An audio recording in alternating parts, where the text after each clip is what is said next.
Bonjour à toutes et à tous et bienvenue dans cette émission spéciale, une émission qui vous est offerte dans le cadre du séminaire international de libération holistique qui se déroule actuellement au Centre chrétien d'accueil et de formation de Porto-Novo sous le thème Lire la Bible à la marge.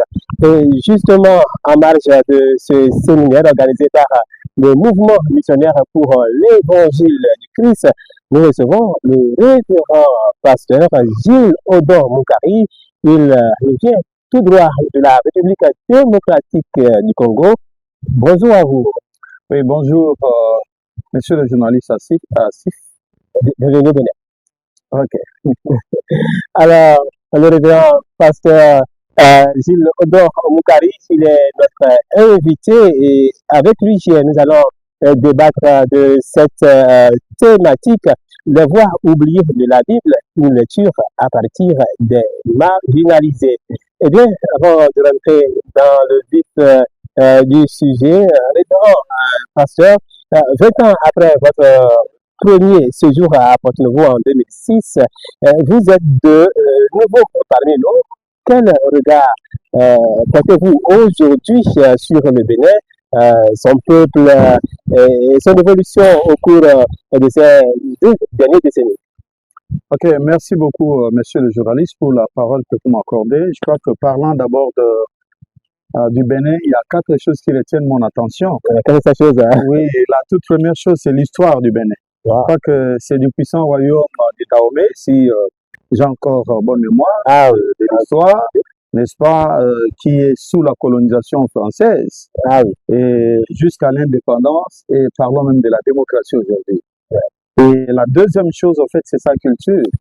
Et quand je parle de la culture béninoise, je suis en train de voir des traditions spirituelles et aussi l'art du bas-relief, les festivals que nous vivons ici, bien entendu, la musique béninoise. C'est ce qui fait partie, effectivement, de la culture béninoise. Et aussi, il y a l'aspect de l'économie. Sincèrement, si je dois comparer les 2 extrémités, 2006 et 2026, il y a tellement du progrès. Beaucoup de choses ont bougé. Il y a beaucoup de choses qui ont changé quand je suis arrivé au niveau du Bénin. Et il y a aussi le tourisme. N'oublions pas que le Bénin, c'est un pays touristique. J'aime bien le Bénin parce que même après 2006, c'est à Porto-Novo, mais à Cotonou au moins, je suis revenu plus d'une fois dans le cadre du tourisme pour essayer un peu de passer mon temps ici au Bénin. Alors, cela prouve que vous le suivez très bien, même depuis la République démocratique du Congo. Bon, vous en faites pas parce que le Bénin, c'est comme une seconde nation pour moi. Peut-être qu'au cours de l'émission, je pourrais vous le dire davantage. Alors, révérend pasteur Gilles Odor Moukari, nous sommes au 4e jour du séminaire international de libération holistique organisé par le mouvement missionnaire pour l'évangile du Christ. Alors, quelle appréciation faites-vous de cette initiative et des enseignements qui sont partagés jusqu'aujourd'hui? Merci beaucoup, monsieur le journaliste, pour la question. Je pense que en ce qui me concerne, j'ai 3 petits mots que je peux, disons, glisser par rapport aux appréciations. La toute première, c'est la thématique que nous sommes en train de développer, la libération holistique. Et nous sommes en train de voir comment nous pouvons nous identifier à ces dieux créateurs, quelle est la mission que nous avons ici-bas, mais aussi parler de notre libération. Et en gros, je disais de 3 mots. La première chose, c'est l'organisation. Sincèrement, je tiens à dire félicitations au mouvement missionnaire pour l'évangile de Christ et pour cette organisation impeccable. Et la deuxième chose, en fait, ce sont les participants. Je suis vraiment ému de voir combien les participants manifestent leur intérêt dans la chose. Et la troisième chose, c'est la facilitation.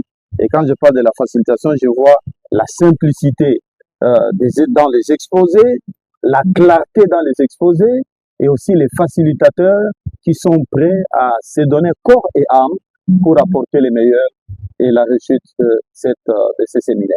Alors, le thème de notre émission, c'est les voies oubliées de la Bible, une lecture à partir des marginalisés. révérend pasteur, parlez-nous de quelques principaux personnages marginalisés dans la Bible et pourquoi ont-ils été mis à l'écart par notre société? Oui, avant que je ne puisse citer ou énumérer quelques personnages marginalisés dans la Bible, je souhaiterais d'abord que nous puissions comprendre l'essence marginalisation. Allez-y. Oui, quand nous parlons de la marginalisation, en fait, c'est une personne ou un groupe d'individus qui sont mis à part ou mis à l'écart par la société. Et non seulement nous parlons de la mise à l'écart, mais néanmoins, ce sont des personnes qui n'ont pas accès à l'équitabilité, aux ressources, aux droits, au pouvoir. Et des fois, ce sont des personnes qui sont opprimées, et du point de vue même économique ou social, ainsi de suite, ce sont des personnes qui sont mises à l'écart, en gros, par la société. Et nous avons deux formes de marginalisation. Il y a la marginalisation subie, mais aussi choisie. Et quand nous parlons de la marginalisation subie, en fait, c'est la conséquence directe de la discrimination. Et quand nous parlons de ce qui est choisi, en fait, cela concerne un individu qui décide volontairement de vivre en marge, disons, du système. Et parlons maintenant des personnalités. Nous avons plusieurs personnalités que nous pouvons citer dans la Bible. Je commencerai par le début. Nous citons ici Agar. Agar. Oui, Agar, quand vous lisez dans la Bible, c'est une jeune égyptienne qui est une esclave de sa maîtresse. Non seulement esclave de sa maîtresse, il est considéré comme une étrangère, rejetée même par sa maîtresse et par son maître, et finalement donnée en mariage de force. Si je peux citer, elle a été donnée de mariage en force. Pourquoi? Parce que c'est sa maîtresse qui demande à un vieux homme de violenter une innocente. Et nous pouvons citer également ici Tamar. Tamar, qui est la sœur, disons, d'Absalom dans la Bible. Ce sont les enfants du roi. Et combien l'inceste était même a élu domicile dans la maison du roi. Et Tamar qui a été vraiment, malgré qu'elle était la fille du roi, une princesse, mais par son propre frère prince, qui a déshonoré la virginité de ces derniers. Nous pouvons citer plusieurs exemples dans la Bible. Même Marie, vous voyez, Marie, celle qui a été visitée par Jésus, néanmoins, elle a eu cette grâce, ce privilège, mais elle est aussi marginalisée parce que même son fiancé voulait rompre, effectivement, et n'eût été l'intervention divine. C'est-à-dire qu'il y a plusieurs exemples, et d'ailleurs, même dans la culture juive, et rares sont les dames qui sont nobilées par leur nom. Et vous rappelez-vous, même dans le Nouveau Testament, la femme tombée en adultère, surpris en flagrance délit, qu'on amène auprès de Jésus, mais cette dernière n'avait pas mort. Où est l'homme qui a commis le forfait? Est-ce que la femme a-t-elle commis ses péchés seule? Non. Mais selon les règles, on devait la lapider. Vous voyez, je crois que ce sont les quelques personnages que nous pouvons citer dans la Bible. Tellement de personnes aujourd'hui. Voilà. Oui, même aujourd'hui, je pense que la femme, dans certaines de nos cultures, c'est pas ici au Bénin, mais néanmoins en Afrique centrale, il y a des jeunes filles mineures qui sont données aussi en mariage, comme ça s'est passé avec Agar. Mariage forcé. Et ça s'est fait. Je ne sais pas ici au Bénin si tel est le cas, mais je crois qu'en lisant l'histoire, tout ce qui se passe chez moi en Afrique centrale, c'est pareil. Au Bénin, ici, il y a une révolution institutionnelle et on ne peut plus aller au mariage forcé comme par le passé. Voilà pourquoi nous sommes venus avec ce séminaire pour parler de la libération holistique. Quand nous parlons de la libération holistique, il faut comprendre que l'homme est un être multidimensionnel. L'homme est à la fois esprit, l'homme est à la fois mental, l'homme est à la fois émotionnel, l'homme est à la fois social, mais aussi physique. Alors, nous prenons en compte l'homme dans son entièreté. Alors, révérend pasteur Gilles Odor Boukari, comment Dieu se révèle-t-il à travers des personnes pauvres, étrangères, veuves, orphelines et exclues dans les récits bibliques? Ok, quand nous parlons de la révélation, mais avant peut-être la révélation, je voudrais que si vous allez accepter que nous revenions un peu Oui, sur la lecture de la Bible c'est possible. à partir de marginaliser et comment cela peut renouveler notre compréhension, n'est-ce pas, sur le message de la Bible. Et c'est ce que d'ailleurs nous sommes en train de vouloir partager en cela. Et voilà, par rapport à cela, il y a d'abord ce que j'appellerais ici les changements des perspectives. Et quand je parle des changements de perspectives, je suis en train de me référer sur l'inversion des rôles.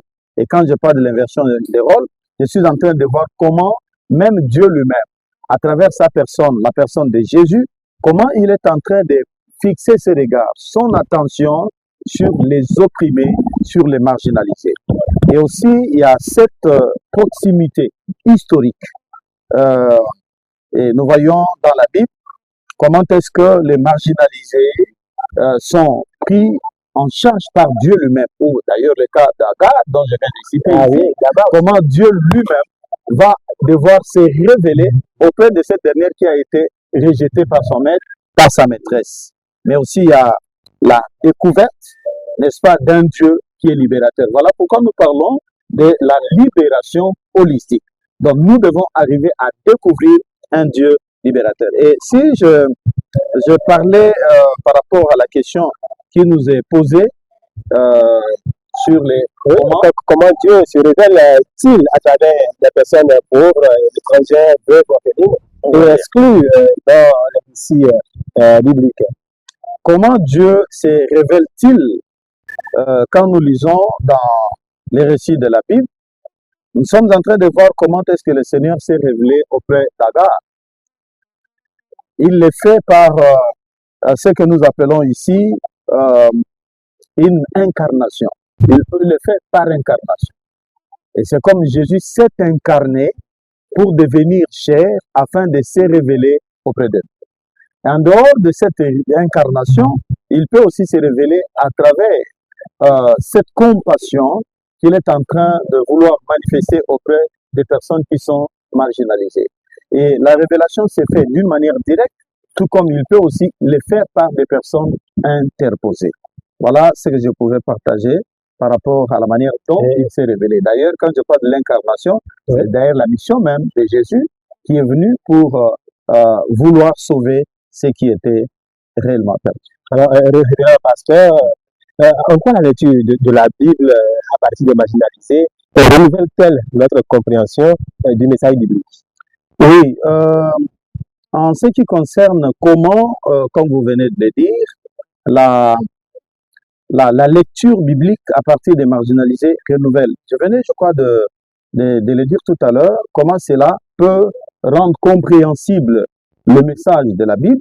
Je l'ai dit tout à l'heure, qu'il y a d'abord un changement de perspective. Oui. Et en dehors du changement de perspective, c'est là où j'ai parlé même de l'inversion des rôles. Les textes de la Bible nous révèlent comment Jésus s'est intéressé plus aux marginalisés. Et d'ailleurs, il va se révéler auprès de Marie, une pauvre dame, pour pouvoir venir au monde et sauver l'humanité. Il y a également ce que j'ai parlé tout à l'heure sur la proximité historique, où les destinataires originaux de la Bible étaient souvent eux-mêmes des personnes marginales, des esclaves en Égypte, des exilés en Babylone, et voire même des personnes qui ont traversé des moments dérégés et des moments difficiles. Et c'est comme ça que je disais, premièrement, il y a les changements de perspectives ou de paradigmes, si je peux dire sur ça.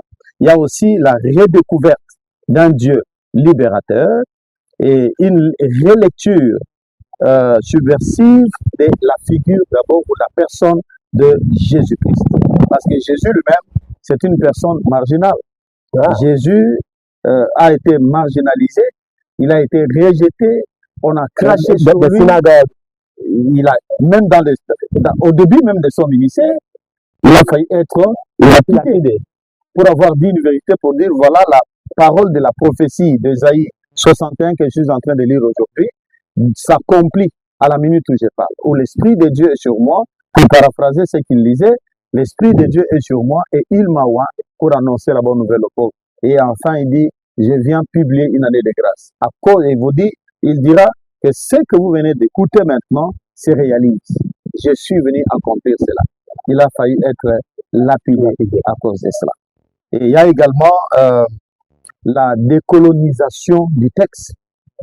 Et quand je parle de cela, comment nous devons arriver à valoriser d'abord des cultures.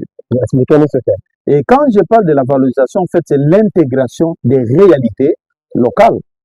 Par exemple, les réalités africaines. Quelles sont les réalités béninoises? Quelles sont les réalités congolaises? Quelles sont les réalités asiatiques? Quelles sont les réalités américaines pour enrichir l'essence des Écritures? Et quelques réalités? Les réalités, par exemple, africaines. Nous sommes trop attachés à la terre. Nous sommes attachés à la culture. Et quand vous venez vers nous pour aider, nous devons tenir compte de cette culture pour pouvoir apporter notre contribution. Et cette émission se poursuit avec vous? Oui, je pense que comme l'émission est en train de se poursuivre, c'est simplement pour nous dire qu'il y a une théologie aussi d'action par rapport à cela. Et quand je parle de la théologie de l'action, c'est là où je suis en train de revenir sur la notion d'orthodoxie. Orthodoxie, c'est très important de bien penser pour arriver au bien-être, au bien-agir, le bien-être social, mais aussi la justice sociale. Une autre question à vous adresser. Quel enseignement pouvons-nous tirer de l'expérience des femmes souvent peu mises en valeur dans les récits bibliques? Il y a beaucoup d'enseignements que nous pouvons tirer. La toute première ou le tout premier enseignement, c'est l'action stratégique face à l'oppression. Quelles sont les actions stratégiques que nous pouvons mener face à une oppression? Et il y a aussi ce que nous pouvons parler ici par rapport à ces actions, il y a la désobéissance civile. Quand nous pouvons aussi arriver à une désobéissance civile pour arriver à faire quoi? À pouvoir solutionner, c'est comme ça que je parle des actions stratégiques que nous devons mener pour la libération de la femme marginalisée. Il y a aussi l'ingéniosité pour la survie. Et vous voyez le cas par exemple de Tamar. Comment est-ce que Tamar a été ingénieuse pour pouvoir survivre face à l'agression des hommes? Je pense que ça, c'est quelque chose de très important. Il y a aussi ce que nous pouvons parler dans l'une des actions que nous pouvons mener, ou l'enseignement, c'est le leadership invisible mais décisif. Comment nous pouvons faire des choses comme les héros dans l'ombre? Je parle du leadership. Comment nous pouvons influencer des choses d'une manière décisive, c'est-à-dire influencer la politique, influencer les spirituels. Quand je parle de l'influence des politiques, je suis en train de voir le gouvernement. Comment nous pouvons, nous, comme notre organisation, qui nous a invités pour organiser le mouvement missionnaire pour l'évangélisation de l'évangile de Christ. Ouais. Comment est-ce que notre mouvement peut faire un plaidoyer à la faveur, en faveur plutôt de la femme marginalisée auprès des institutions de la République, telles que le Parlement, telles que le gouvernement et voire même la présidence de la République. Le coordinateur national du mouvement, fera certainement. Vraiment, je souhaiterais, et d'ailleurs ma joie serait que nous puissions même, pourquoi pas, venir vous appuyer à travers cette action. Il y a aussi l'aspect de l'Église. Je parle du spirituel. Quel est le rôle que nous pouvons jouer en tant que mouvement, n'est-ce pas, pour essayer un peu d'influencer l'Église aujourd'hui afin d'aider la femme. Et la troisième chose que je pouvais partager, en fait, c'est juste nous signifier que nous avons besoin d'utiliser les atouts. Quand je parle des atouts, tels que Dieu nous a créés, Dieu a créé la femme, Dieu a créé l'homme avec certains atouts. Et comment nous pouvons mettre les atouts que Dieu nous donne, ce sont en fait des capacités, des dons spirituels, des talents que Dieu donne aux femmes, et comment nous pouvons mettre cela en exergue pour sortir la femme de cette situation de marginalisation. Et puisque nous parlons des personnes marginalisées, comment Jésus a-t-il redonné dignité et voix aux personnes rejetées de son époque. En fait, Jésus, il a, quand je vais lire, par exemple, si vous lisez dans Matthieu, chapitre 4, verset 19, Jésus qui va aller chercher un homme comme Pierre, un pécheur, quelqu'un qui était des basses classes, qui va aller le chercher pour faire de lui son disciple. Voilà comment Jésus était en train d'agir. Jésus donne l'habileté de se faire entendre.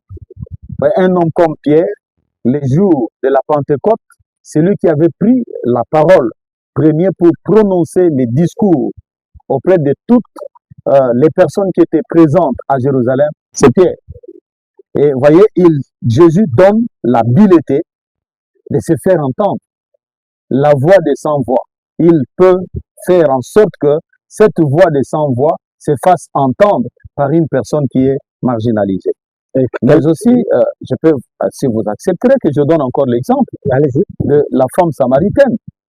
Cette femme samaritaine qui était pratiquement une femme marginalisée parce qu'elle n'avait pas de mari. Mais cette femme samaritaine, Jésus a redonné la dignité à une personne marginalisée par la société, la femme samaritaine. Et vous savez, même quand elle a reçu la révélation de Jésus, elle a rencontré Jésus au puits, elle va arriver à la cité, c'est comme si même pendant qu'elle était en train d'annoncer l'évangile, les gens voulaient toujours la marginaliser. Voulaient la marginaliser. Mais néanmoins, Jésus, comme nous le disions tout à l'heure, Jésus aussi a mobilisé ses disciples pour les utiliser à la suite de temps. Nous tendons déjà vers la fin de cette émission spéciale. Et voilà, nous allons donc poser, pourquoi pas, une dernière question pour que tous ceux-là qui nous écoutent puissent comprendre mieux de quoi nous sommes en train de parler ici. Alors, comment l'Église peut-elle promouvoir une lecture biblique qui valorise les voix souvent oubliées et favorise une véritable libération des cités? Oui, je pense que l'Église doit, en valorisant d'abord des personnes rejetées, et il y a plusieurs textes bibliques qui nous en parlent, l'Église doit arriver à valoriser des personnes qui sont rejetées, marginalisées. Et la mission que Dieu nous donne, c'est la même mission que Jésus est en train de nous rappeler ici dans Luc chapitre 4, verset 18 à 20. Il dit, l'Esprit du Seigneur est sur moi et il m'a oint pour annoncer la bonne nouvelle aux pauvres. Pour annoncer la bonne nouvelle aux pauvres, pour apporter la liberté à ceux qui sont opprimés. Et je crois que c'est la même mission que l'Église a aujourd'hui, celle de pouvoir répéter les mêmes mandats que Jésus nous a laissés. Dites-nous, avant de clore cette émission, quel est votre verset biblique préféré? Mon verset biblique préféré, c'est 2 Corinthiens chapitre 8, verset 9, où il est dit, vous connaissez en effet la grâce de notre Seigneur Jésus-Christ, du riche qu'il était, il s'est appauvri pour nous enrichir.